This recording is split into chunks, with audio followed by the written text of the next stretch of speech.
Facial harmonization for men and how we're going to work on balancing. You want to look more sculpted and more sculpted in places that are more masculine. With the female, we want more curvature to the cheek, and with men, we want more volume and curvature in their lateral zygomatic area. So with men, we're going to have their treatments more along their zygomatic arch.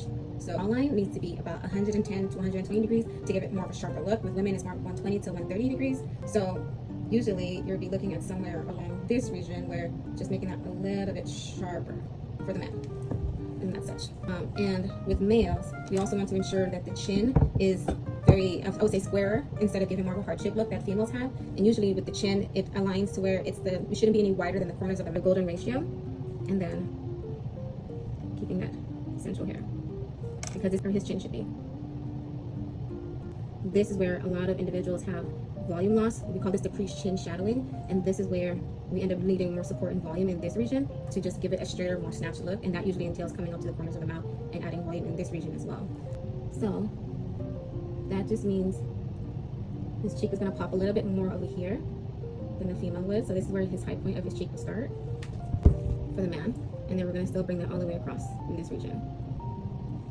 No wider than the corners of his mouth, right? So the corner of his mouth is right over here.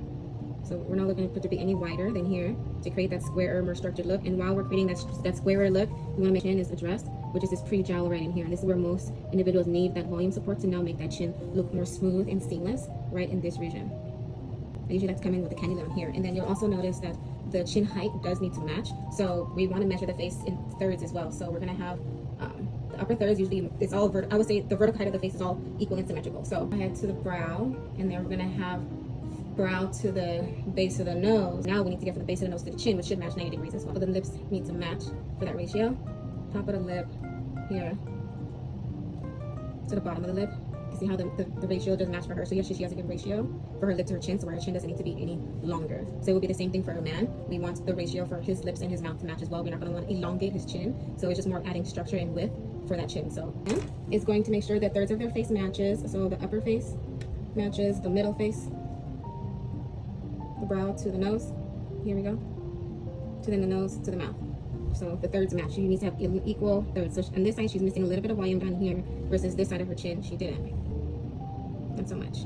But I would inject this as an injector. I would usually come down to the gonal angle, oops, and to the side here, and I want to come back and behind, and I want to feel for that gonal angle of the bone, and I want to go directly on bone, inject, always the reflex back to make sure there's nothing there that we shouldn't be seeing, and then I would inject and watch for the tissue to rise to ensure that I'm getting this angle and projection. And you can also do